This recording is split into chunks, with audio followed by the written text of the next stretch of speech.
And they're like, well, this guy's going to have to look over your code and give it the rubber stamp and say whether it's good enough. I'm like, what?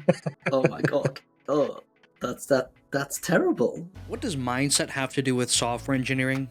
Well, basically everything, as we'll see in this conversation. Hi, my name is Nick Cosentino, and I'm a Principal Software Engineering Manager at Microsoft. In this video, I was joined by Rich Donovan to talk about mindset in terms of software engineering, and how it shows up in all sorts of different places.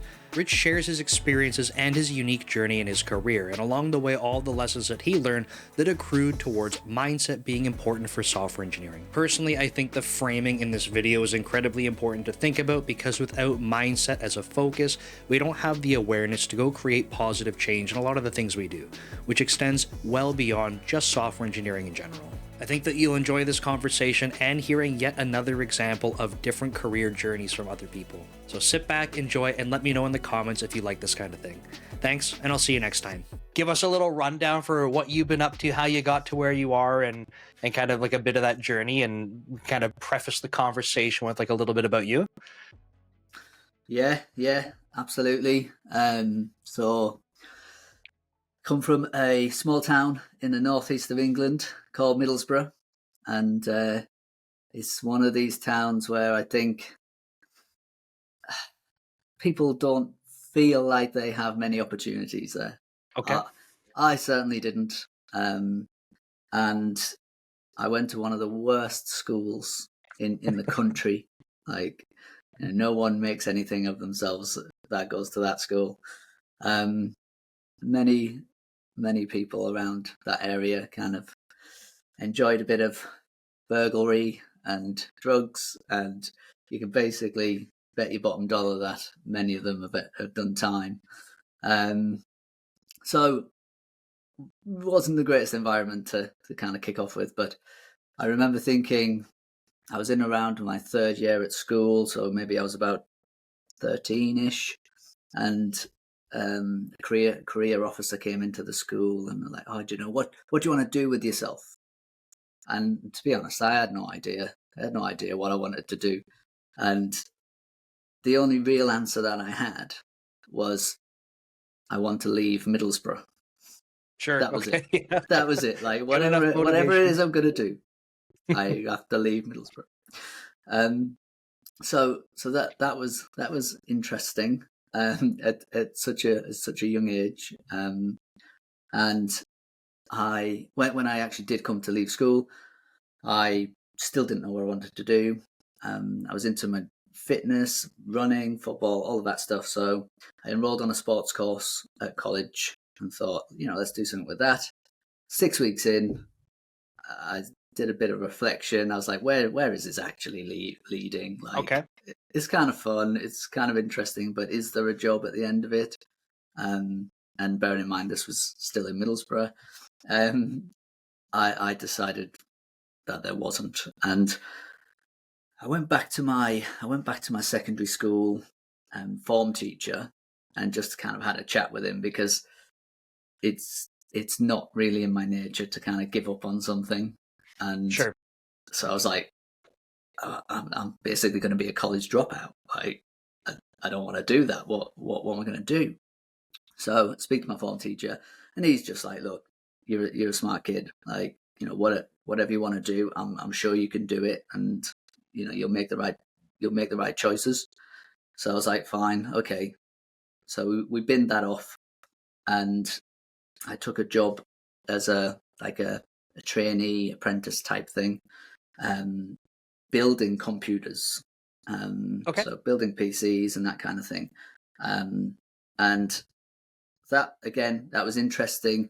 And at that point, I'd sort of decided that computers were where it was at, and I did that based on this really complicated formula, and that was, what do I think is going to get me the most money in several years' time? And I decided it was computers. So I'm kind of doing that, and one day out of the blue, my eldest brother, he's living a couple of 100 miles away from Middlesbrough, in a place called Grantham, and he's working for a software house. I didn't even know what a software house was. And he rings me up one day and he says, Rich, I've got a job for you. you'll be at the bottom of this company, but you can go anywhere within the company if something takes your interest. And I'm like, oh, okay. And basically on the call, he then followed that up with, obviously, if you take this job, you'll have to leave home. I was like, okay. Sure. So on the call, I'm like, yeah, all right, I'll do it. so I go home that night, and I'm like, hey, Mom, I'm leaving home. Packing my bags. Like a couple of days later, I'm on the train, and I'm heading to a town where I don't know anyone apart from my brother. And were you just so this very job, ready for a change? Is that why the immediacy of it? Or just are you more spontaneous by nature? I'm just curious. I know I'm not. I don't think I'm super spontaneous, to be honest. I think it was just like, the thing that really got me kind of thinking was, oh, you're at the bottom, you can go anywhere. That was the thing. It was like, okay, that's given me some kind of path, and I'm like, Right, okay. yes, and that kind of thing really appeals to me. I'm very much of the thought that you get for what you work for. So when someone puts something like that in front of me, I'm like, that's an opportunity for me to kind of earn my path, Right. if you like. You get what you put into it, right? So, okay, no, that's cool. And sorry to interrupt you. I was just like, wait a second. No. That's a pretty spontaneous thing to do. Yeah, I mean, it's pretty random. I was only 17, and when I think about it now, I'm like, it surprises me. I'm like, I wouldn't make such a big decision like that now. I'd be like, whoa, right. What? So anyway, so this job happened to be what I call a point and click tester. Okay. And so it was over 20 years ago, and they basically said, look, here's this thing on a computer and a mouse, click around, and if it breaks, tell us what you did. That's your job. That's all. And I'm like, oh, okay, this is easy. But for me, again, part of my mindset, like, they've had to replace various testers in this role because they've just got bored and they've just gone, this is mine, no, can't be bothered with this. And I turned it into a game. I'm just like, hey, how many of these can I find? And so I'm doing all random things and in random orders and all these kinds of things, not really knowing what I'm doing. And I'm finding loads and loads of bugs, and I'm like, I'm enjoying it. And they're like, wow, this is amazing. You're like, you're a really good tester. Like, I'm just like, I'm just having fun. But the main thing was, like, the very first bug I found, took it to one of the developers there, and he had a look at it, and I remember one bug actually. It was literally something was meant to change color, and it didn't change color. It was just like a label on a form, and I go in and I'm like, oh, it hasn't changed. And the developer's like, oh no, oh, that's going to be a nightmare to fix. And I'm like, is it really? Is it really? No. Oh, right, okay, fine, good one. And then I found another one, and anyway, I go to him and I'm like, here's these bugs. He's like, give me 10 minutes. Goes back, he goes, try again. And so I try again. It's all working great. And I'm just like, how did you do that? Right, okay, yeah. And that was it. That was the step. That was the first step. And this guy just, he's a really, really nice guy. And I was fortunate enough to be surrounded by some really good people at that time who really appreciated my interest and my enthusiasm. And then they jumped in on that and were like, oh, he's really into it. Let's help him. And, they just pointed to the programming books on the shelf and they're like, there's a lot of those up there, start reading and you're good to go. And I was in a town with no friends. So that's what I did. Took the books off the shelf, took my laptop home, started reading, started building. 6 months later, I was a junior dev working in Visual Fox Pro. Would you believe? Nice. Okay. And then a couple of years later, the entire company was rewriting their entire software suite in C#.NET 1.0. There you go. And that's history. Yeah. And so I was like, wow, this is a great opportunity. And yeah, just spent another couple of years there, And at that time, I was like, I had 2 years experience in C#.net at like 18, 19, whatever. And hardly anyone else in the industry had that amount of experience with it. Right. So suddenly I was like, people are like, oh, wow, oh, you've got this, oh, you've got this. And I was like, hey, great stuff. So yeah, you know, great, really, really, really into it and all of that stuff, really kind of enthusiastic to learn new things and all of that. And then, yeah, just jumped.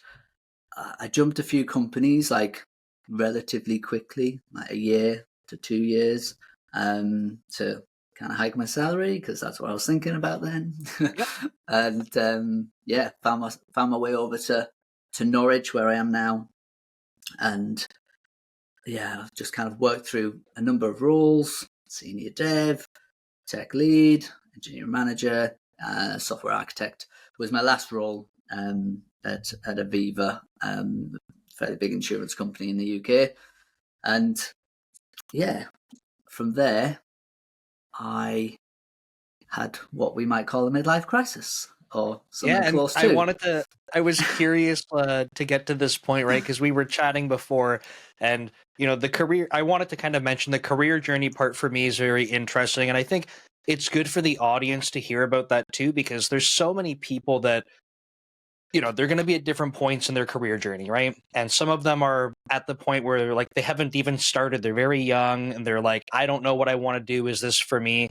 There's people that are, they're already in their career and it has nothing to do with software engineering. And they're going, can I do this? Like, there's so many different perspectives. And I think the more that I hear people sharing their journey and the more opportunity people hear, like, hey, look, not everyone was like, I'm 5 years old and I know I want to be a software engineer. I'm going to start, learning Rust and JavaScript, at age 5, 6, 7. Like, not everyone's doing this. And I think that especially on social media, we see so many examples of all of these people. Like, I started so early. This was, in my blood. And it's like, that's not the reality for most people. And that's totally cool. There's still an awesome career path for you. So, yeah, it sounds like for you, at least you did kind of know relatively early, like you had a bit of a change in the beginning, but kind of were on your software journey relatively early. But, some people I've talked to,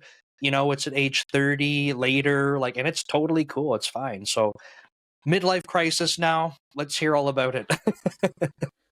Yeah, so sitting there at my desk, having a bit of a slow day, as happens now and again, and I'm just kind of reflecting, having a few thoughts about the future, and then I have this like fairly morbid thought, and it goes along the lines of, if I'm laying on my deathbed and I'm looking back on my life, and between now and then I continue down this path and I just sit at this desk and this keyboard and I tap away and I do the things that I've been doing for most of my life, which is, to be honest, not being particularly sociable, not being like super nice to people when I could be,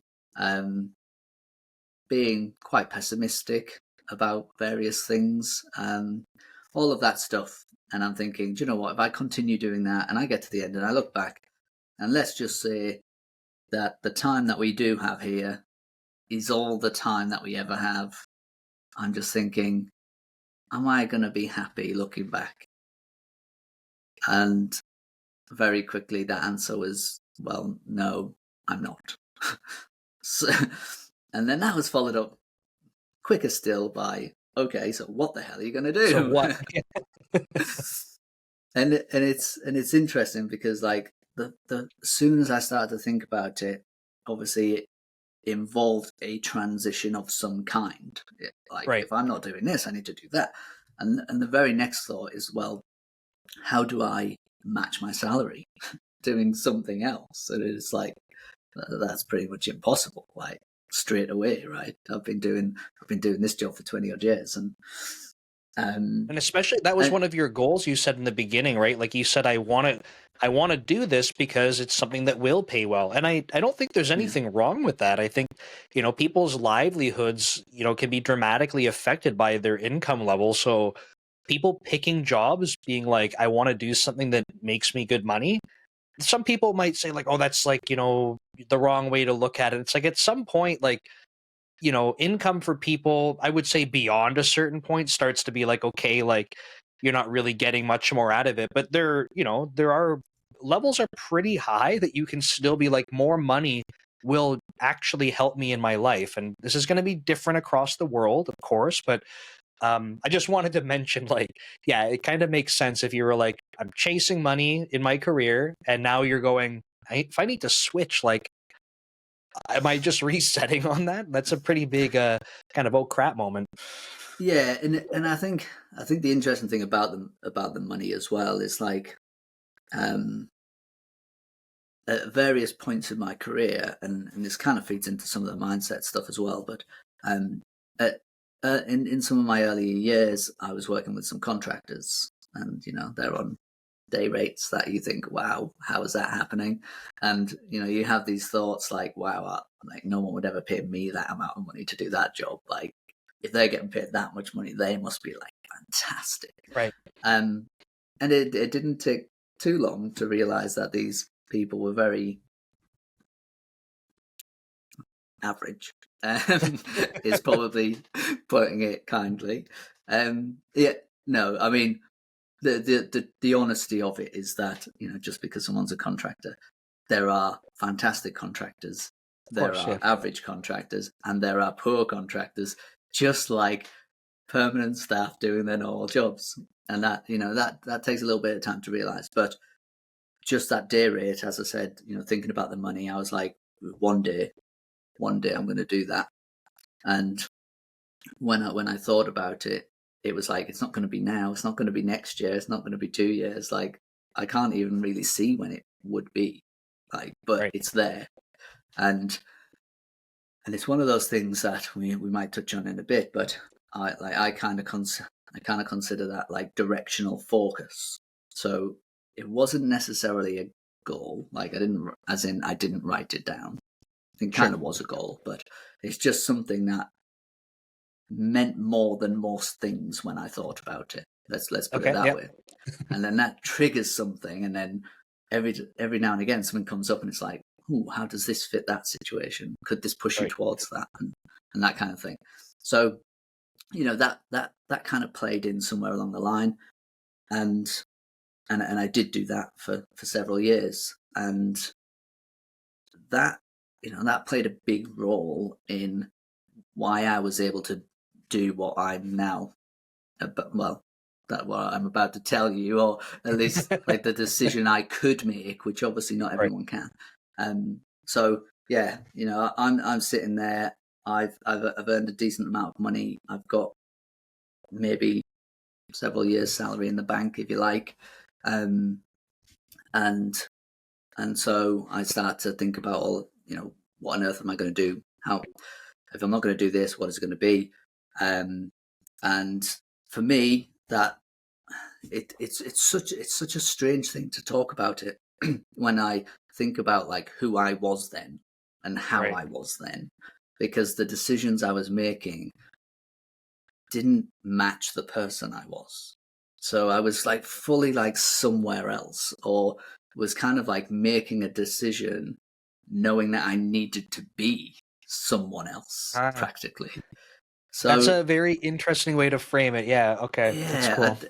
yeah, I don't even know where those words come from, because I don't even know how to articulate it, if I'm honest. But I'm like, even the sentence I basically said to myself was, I want to work with people more. And that sentence in and of itself is just like so far away from the person I was. And I was this person who hates meeting strangers, doesn't even like being introduced to like new teammates when they come and join the team, don't like speaking up in meetings, like all of these things which are very people related. might lead you to think that I don't really like people very much. So, and some people definitely thought that about me. That's for sure. But I just when I was trying to think what am I going to do, I just felt that there was something inside that I've not been using, and that thing could be put to far better use. And I just think that I can help people, I can benefit people in a way that I've just not really tried, even though I knew that I could. And so then I suppose you start to think about things like purpose and that kind of thing. And so that kind of became my purpose at that point.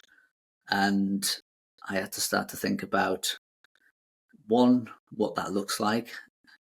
Who am I going to be effectively? How am I going to do that?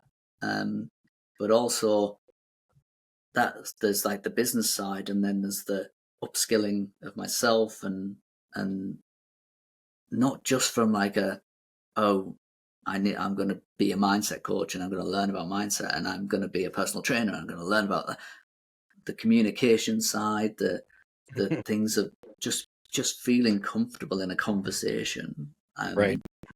I remember I used to, like, I've spent so much time away from my family that even when I'd go back to Middlesbrough, I'd feel awkward in a social family situation, and I'm just surrounded by my brothers and their partners, and I'd feel like super awkward about it, and I had no idea where that came from, but it doesn't. Did you find that when you were working, like, and I know this is over a huge period of time, but you had talked, about moving away from home and stuff kind of early on there.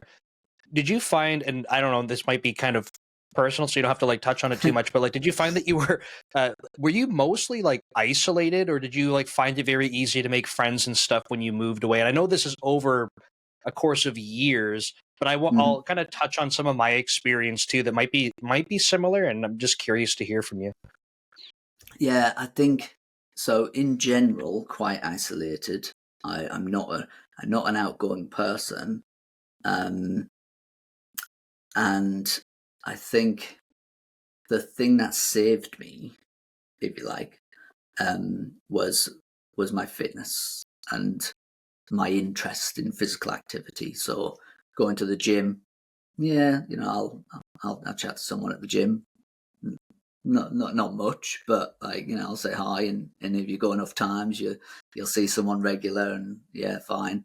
The biggest thing that saved me from a social perspective was that I used to play 11-a-side football on a Saturday and a Sunday, and obviously two different teams there, so you tend to be relatively close with your teammates, and then you go out on the weekend and that kind of thing. So I think that's something that saved me, but that's another side of kind of me as a developer, and kind of what I try to encourage in other people now, is that that's not a side that many people will associate with a software developer. And in actual fact, a lot of software developers don't have that side. And so if I didn't have that, I would have been very isolated, because it's not in my nature to make something happen in that kind of situation.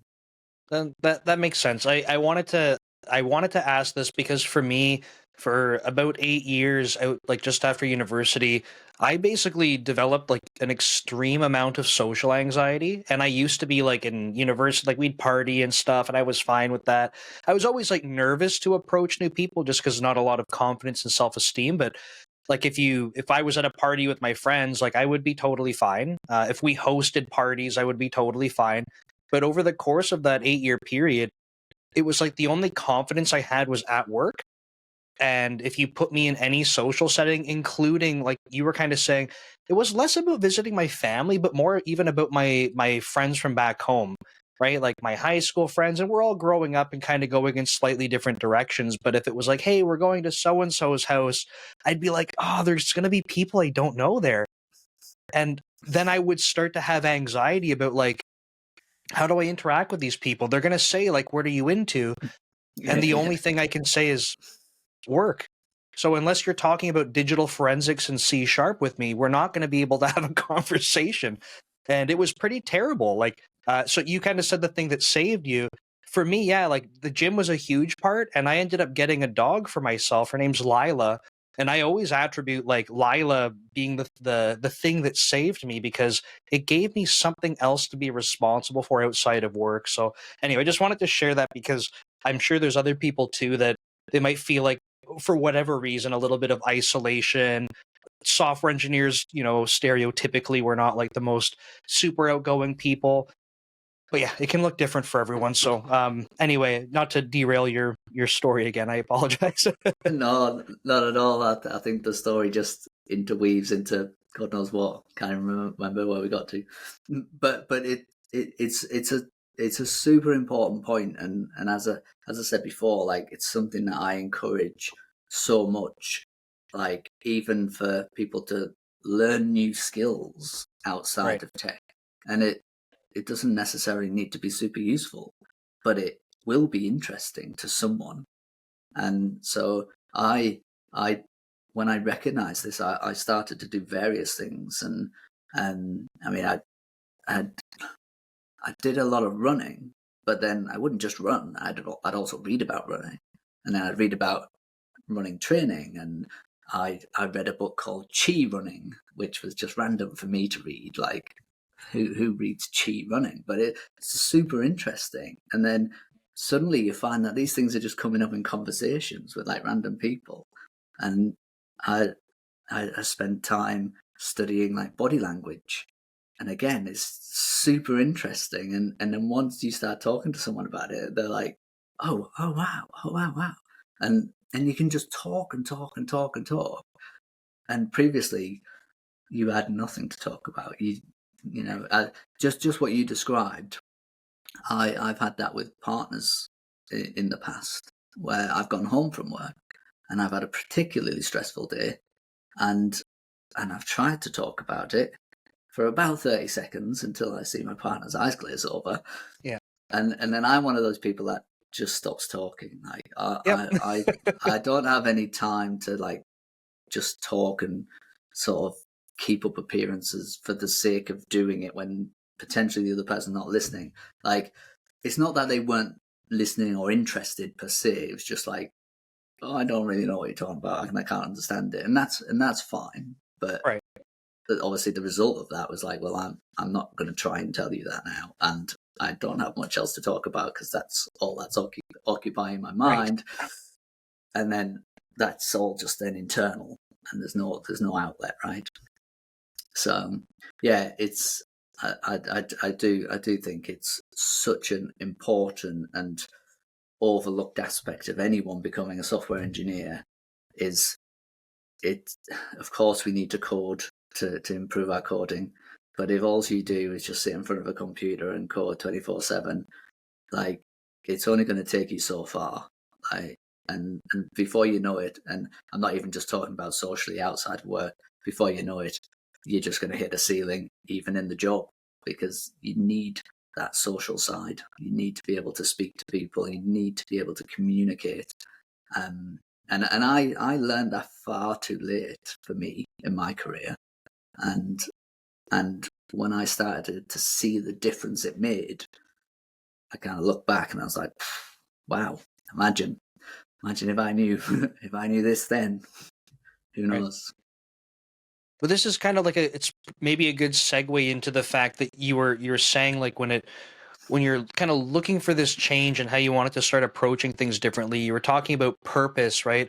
And I think you've mentioned to me before, and I don't want to like try to quote you or something like that, but I think it was along the lines of like, if I'm able to start helping people, like, you can be in this position where you can be the person that like would have helped yourself, kind of thing. I don't have a good way to put that, but yeah, you can be the role model and the educator and the helpful person that you wish you would have had, if that's maybe a better way to say it. Yeah, I mean, I think so. I'll tell you what, let me just kind of jump to the end of that story, because we're pretty much there and I can drag it out for hours. So yeah, basically I'm a software architect and I go through this random transformation in which I come up with this idea of eventually, anyway, deciding to be like a mindset coach for software engineers. And I'm looking around and I'm like, are there any others out there? Obviously, there's lots of mindset coaches around the world. And digging about, I couldn't really see any that were actually targeted for software engineers. And I kind of thought, well, on one hand, not too surprising that someone's not waking up every day thinking, I really want to work as software engineers. They're really nice, sociable people. Yeah. Which is exactly why, at least in my head, we need someone like me to do it. Because as you were saying there, suddenly, I've gone through this kind of like mindset coaching stuff. I've trained to become a personal trainer, and I'm kind of combining all of that.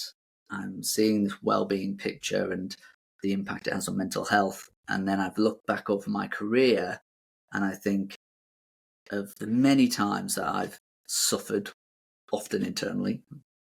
So it's really interesting, actually, because I've actually suffered a lot with confidence issues and speaking up in meetings and all of those kinds of things. And I've spoken to managers since I transitioned off into the kind of coaching side. And every one of them has said, would never have known. I would never have known. You always spoke up in meetings. You always said what you needed to say. And I was like, yeah, I did, because I recognized I needed to do it. Right. But that doesn't change the way I felt inside. It doesn't change how hard that was for me internally. Right. And that's not a way I want to feel. And it's not, and you don't have to feel that way. Again, I know now so much of that was what was going on up here. And yeah, again, linking back to what you were saying, I recognize my career, how much I could have helped myself if I'd have known what I know now. But also, I've worked with many software engineers, and I've witnessed so many people actually struggle like anything with the stress and the anxiety, and struggle with it far worse than I ever did. A lot worse than I ever did. And so again, I'm just thinking, well, who's in that space? Who's helping these people? And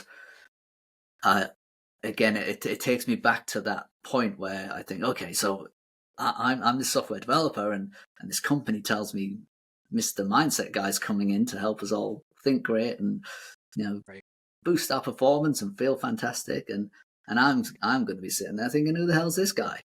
Like, what does he know about what I go through? What does he know about software development and the stress of production releases? Like, exactly. I wouldn't have gone for it, and I know a lot of developers that wouldn't either. And so again, that's my reason why we need to fill this space with someone who has a career, if you like, or at least experience in the field of being a software developer. And for me, I mean, I've basically done it for 24 years. I've done it at various different levels. I've felt various things myself. I've seen various things from other people.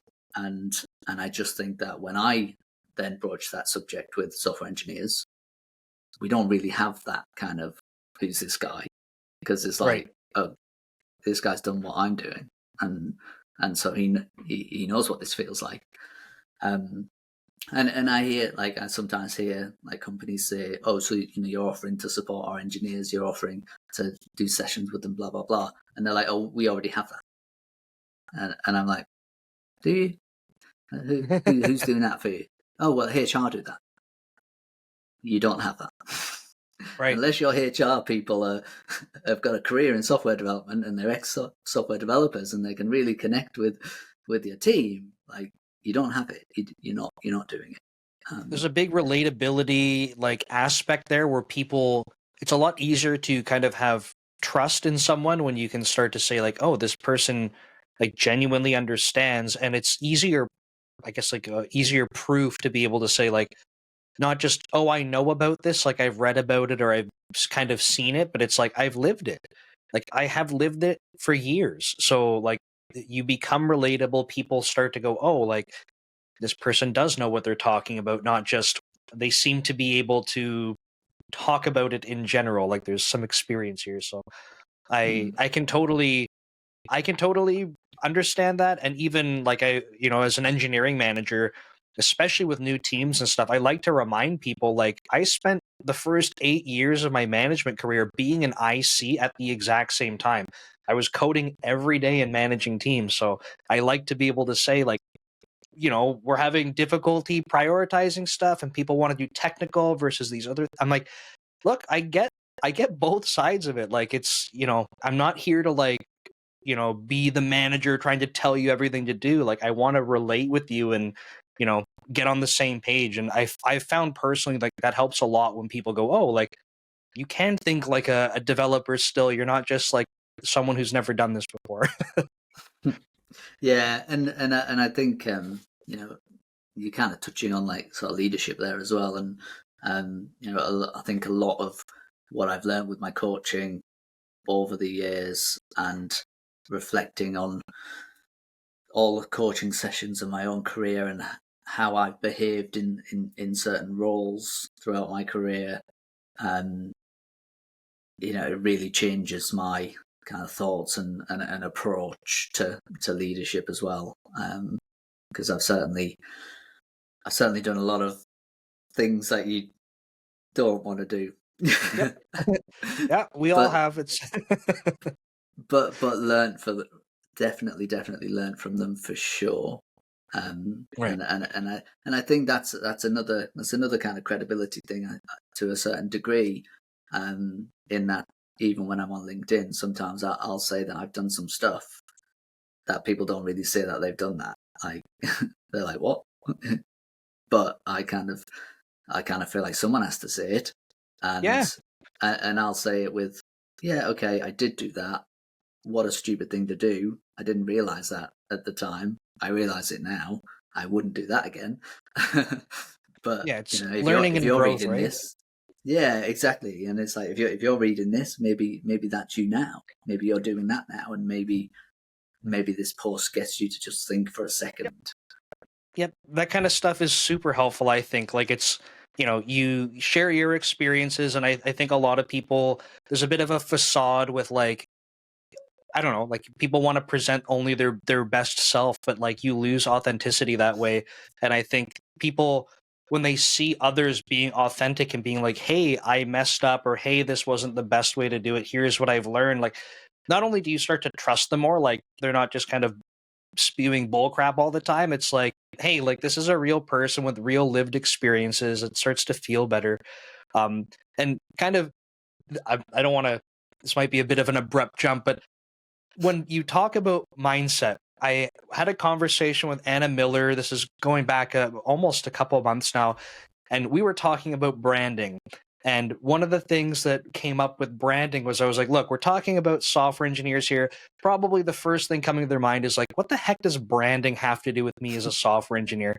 And I don't want to say like, jumping to mindset, people might say, what is this bull crap? Like, we're software engineers. Why does this matter? But it might seem foreign to them, right? They might not have ever thought about this kind of stuff. So, when it comes to mindset, and obviously you have a lot of experience with this now, how do you kind of approach software engineers to get it on their radar that mindset is so important versus just letting people kind of continue on doing what they're doing and kind of living in their bubble? Yeah, well, to be honest, that's probably one of my biggest challenges. So when I started doing this and I first started talking about it, there wasn't too many people talking about this stuff on LinkedIn. And for a good while, I was putting stuff out there and I was just getting nothing back, like nothing. And I was just like going and going and going. And it is interesting because it is foreign to a lot of people, and it was foreign to me for a long time. And it's one of those things where there's a certain irony about it, where maybe the top 1% of software engineers might actually be interested in it, Mm. and because they can kind of see the the performance aspect of it.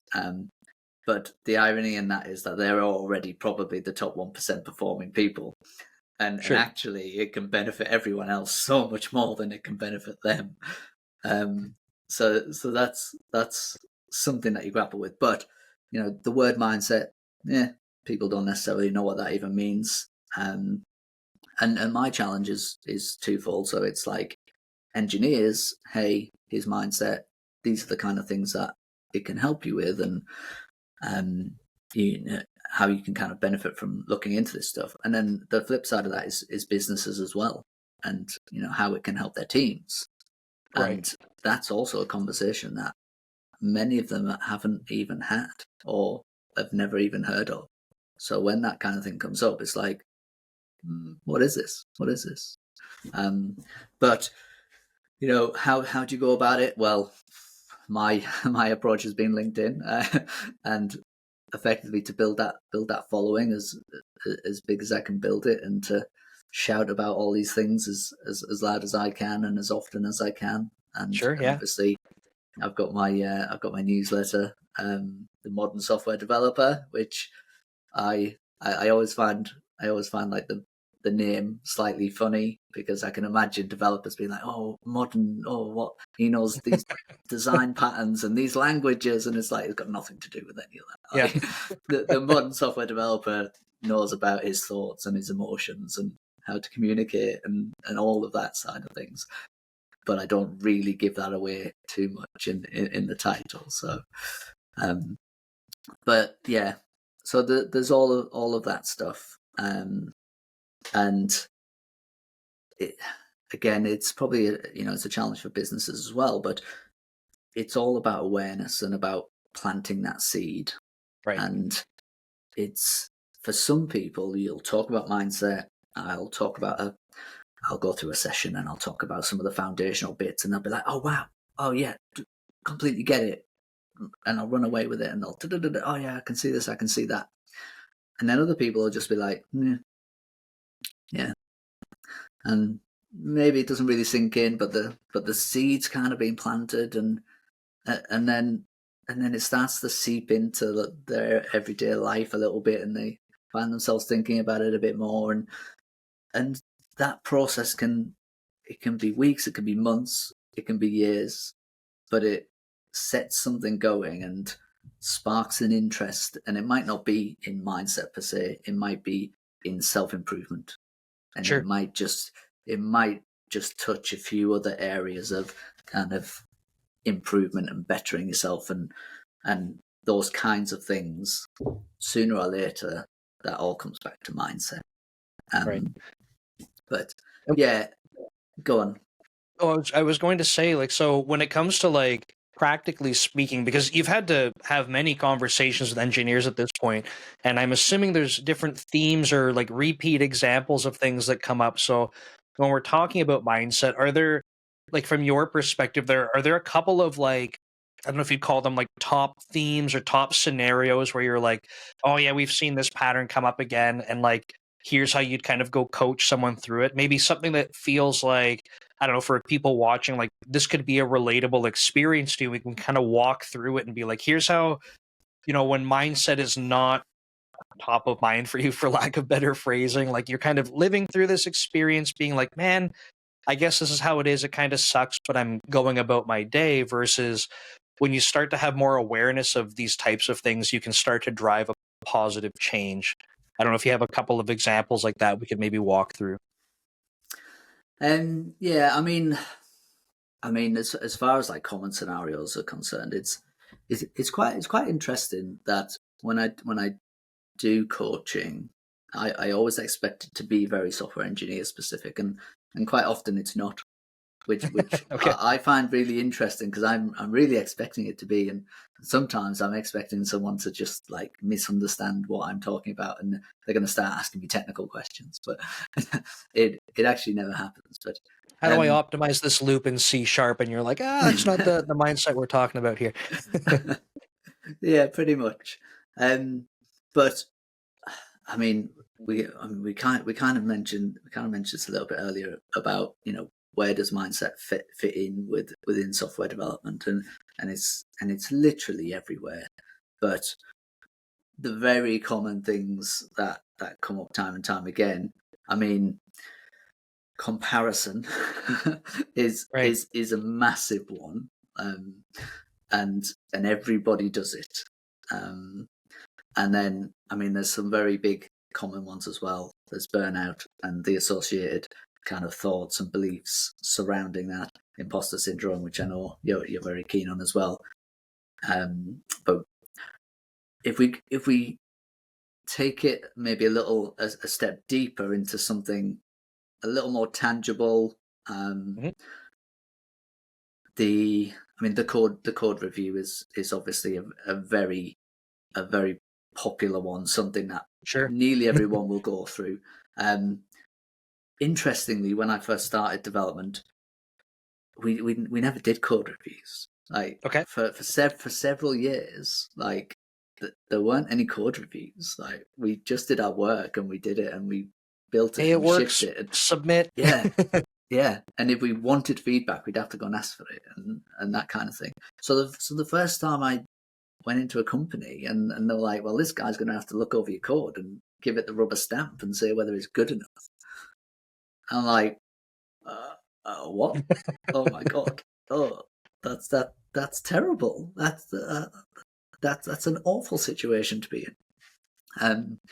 And even now, like, it's not that long ago that I had like my own kind of anxieties around pull requests. I remember several years back now, but it was I think it was at Aviva actually, and I'd created a feature. It grew arms and legs. I changed more code than I intended to change. It probably didn't look how I thought it was going to look, and before I knew it, I had this giant pull request, and I was like, "Oh my God, this is." And I got to the point of finishing it, and so I had the kind of relief. I was like, "That's that." And then I come to putting out the pull request, and suddenly, like, my head's just like, "Oh my God, like, what are people going to say about this? What kind of comments am I going to get about this? People are going to think I'm an idiot. Like, I don't know what I'm doing. Like, I didn't mean to do it like this. It just happened." Like, that sometimes happens. But I was like super anxious about it, and I delayed actually submitting this pull request for a couple of hours, just busying myself, pretending I'm doing something else, but just constantly stressing about this pull request.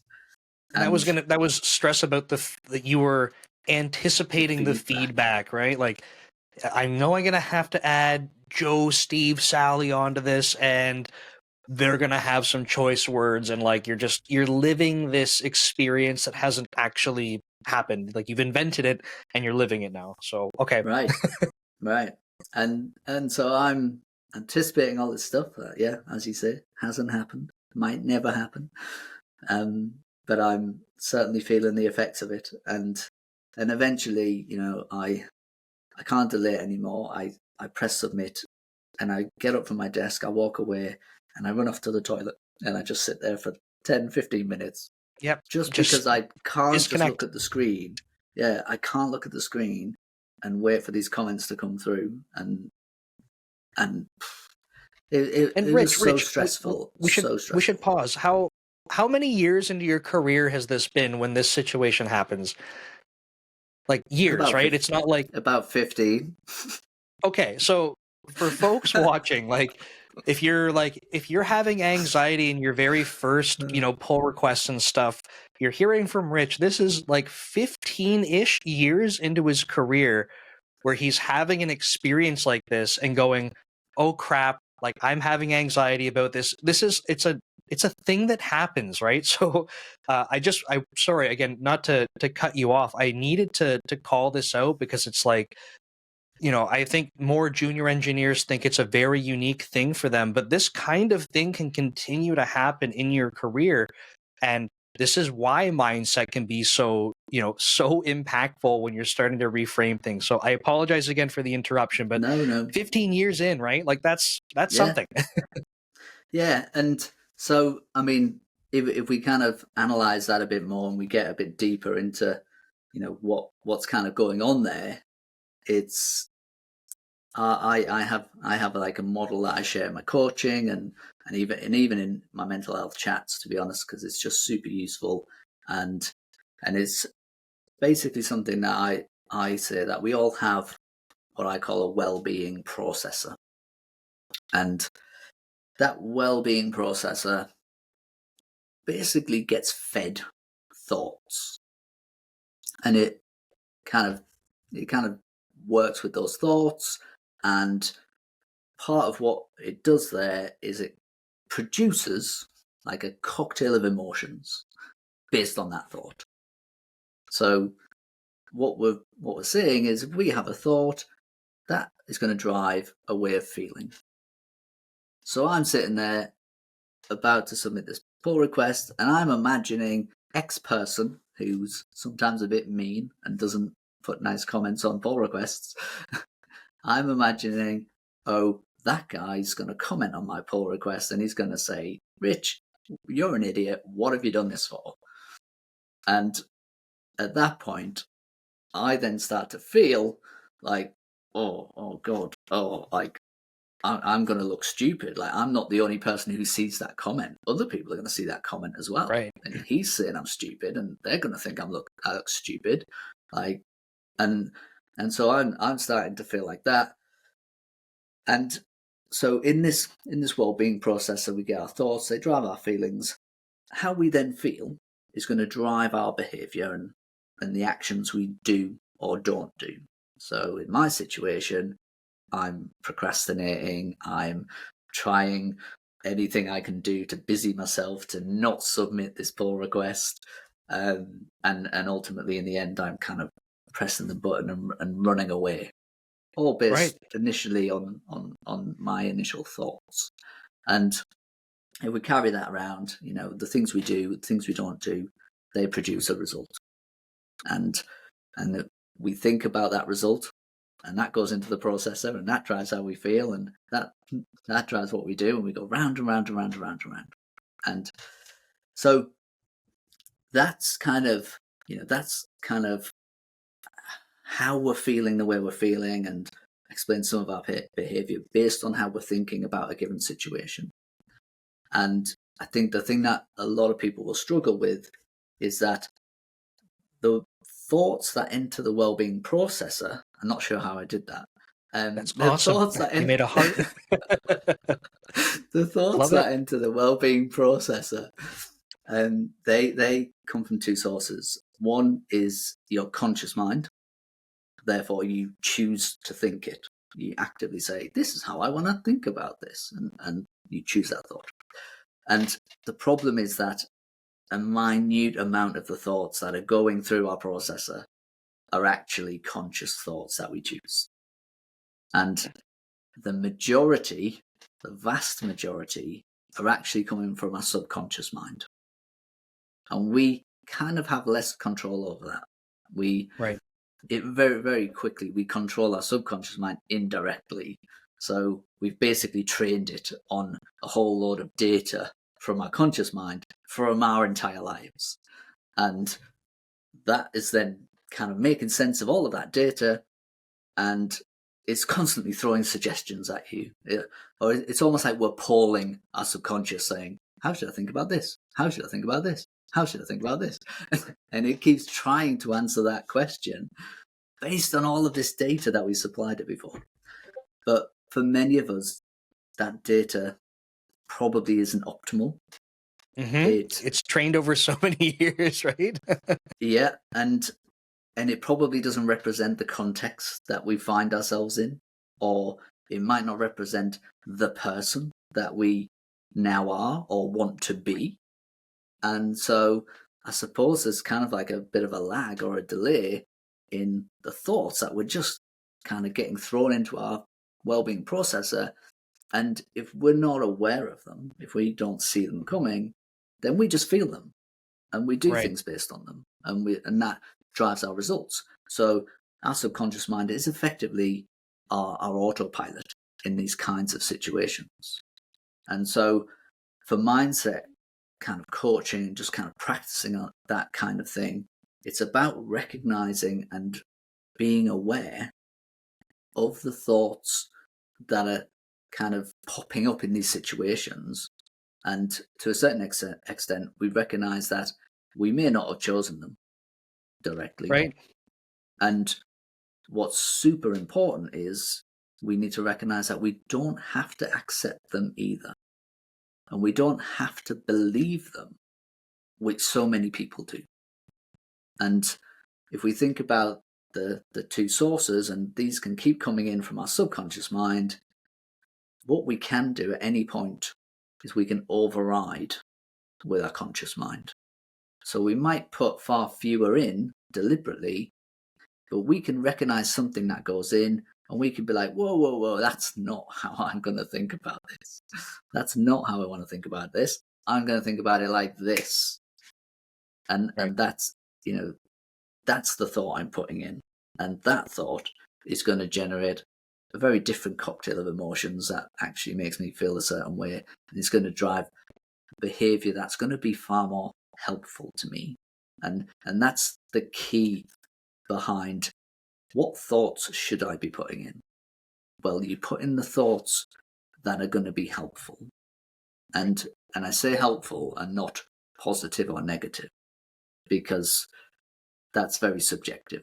And Sure. we might think of a negative thought that goes in, but that might spark someone into thinking, right, I need to do something about this. I'm going to take positive action. Well, that's then a helpful thought for that person, but it might not be for someone else. So we work out what's helpful. Exactly. Yeah. And like, I think that's a really good point, right? About they are subjective. I think something else you mentioned too, that's like, it's really helpful to think about is, of course, the way that you framed it, like someone listening to this might say like, well, that's easier said than done. And I think from talking with you before, like, yeah, like it is easier said than done. But the point is that if you can start by at least recognizing, and it's not going to happen every single time a situation comes up, say on the pull request situation, you might say, hey, I want to reframe this, right? As this you're in this situation that it comes up for all of us, right? Instead of going, all these people are going to say terrible things to me, and this is your subconscious mind kicking in, you could start to try and recognize, like, hey, like this is happening again.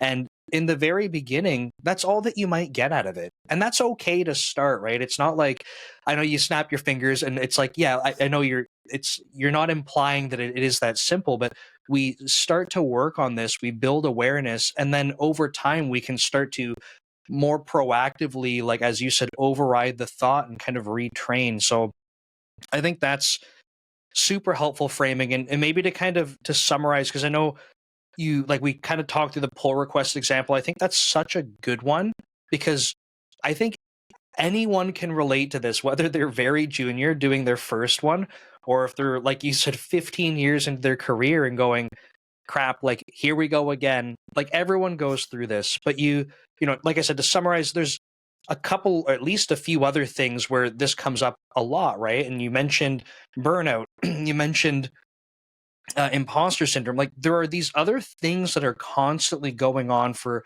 software engineers. And I think, one of my big takeaways here is that if you can start by at least having some awareness as a very first step, that without the awareness, you can't start to take any action, right? You're just kind of hoping that things happen to change and progress. But if you can build awareness, you can start to position yourself to be like, oh, it's happening. Oh, it's happening. And you start to do it enough where you're like, hey, I'm catching it in the moment. Like, can we try something?